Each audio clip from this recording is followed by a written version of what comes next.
Well, I'd like to thank everyone for coming in today as a follow-up to our ongoing investigation. Again, my name is Christopher Pelagio. I'm the Acting Chief of Police for the North Bronx Police Department. To my left is Captain Daniel Sanamo, our Detective Commander, who is currently heading up the investigation on this case. And to my right is Acting Deputy Chief Christian Calise, my second in command. Upon completion of the autopsies this morning, the two deceased individuals have been positively identified. The male has been identified as Michael Doobie, age 52, of 25 Hobson Avenue. The female has been identified as Robin Doobie, age 48, also of 25 Hobson Avenue. Mr. Doobie succumbed to an apparent self-inflicted gunshot wound. A Colt .22 caliber semi-automatic handgun was recovered from the scene. Ms. Doobie succumbed from multiple stab wounds and died as a result of those injuries. At this point, the investigation is ongoing. However, it appears at this point to be a case of domestic violence, murder-suicide. And I'll take any questions. Any idea a motive at this point in time? At this point, we do not know. And again, the investigation is still ongoing. Have your officers been to this home before for domestic violence? According to our records, we have responded on a few different occasions over the past several years, but not on a regular basis. And that was for domestic violence? I believe one of the cases was for a verbal argument, and no arrests were made at that point. And that may have been the same for another incident. If I can defer to Deputy Chief Calise, you have a record on that? According to our records, we responded to that address in 2005, 2008, and 2012 for verbal arguments only. And we responded there, I believe, August of 2014 for a just to keep the peace call. Chief, any idea how long these individuals were deceased inside the home?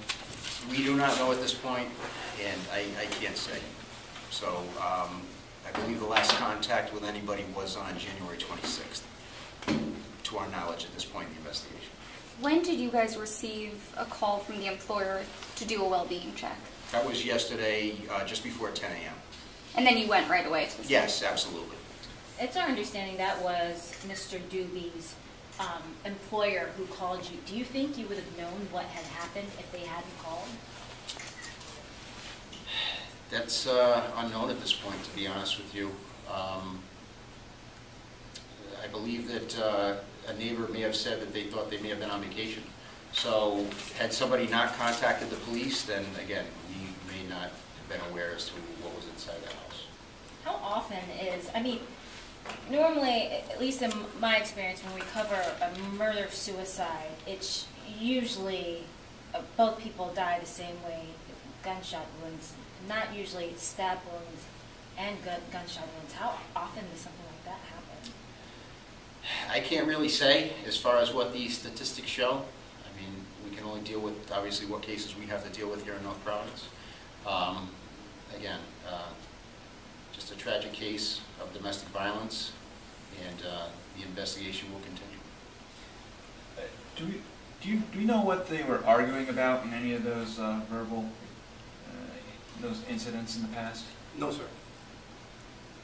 Was Mr. Doobie arrested during those incidents in the past? No, ma'am. Okay. Did he have any record at all?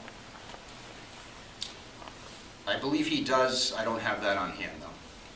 What, was his gun registered?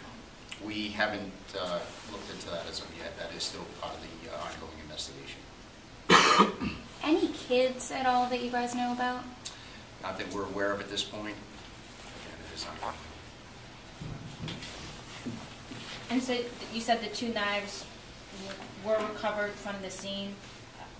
Were they kitchen knives or hunting knives? Can you tell us more about those weapons? I'll defer to Captain Sanamo. On the scene, we did a search in the process of crime scene.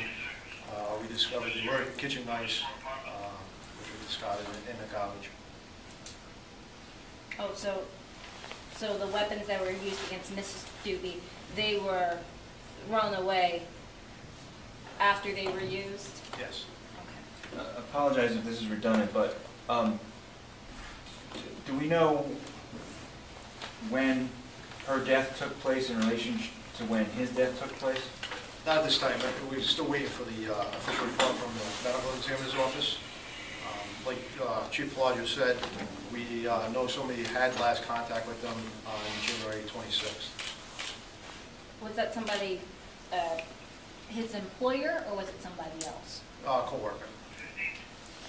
Do you still, sorry. Did the bodies appear that they'd been there for some time when you saw them, you know, walking in? From time to time, different situations, depending on the temperature, environment, it's tough to tell. We leave that up to the medical examiner. Once they give us a final report, they should be able to give us a better time frame. The cause of death that you have in the press release, is that what the medical examiner said the cause of death was? Yes. Yeah. Was there a suicide note at the home? There was a note left. Can you tell us if it provided an explanation of any sort? At this time, it's still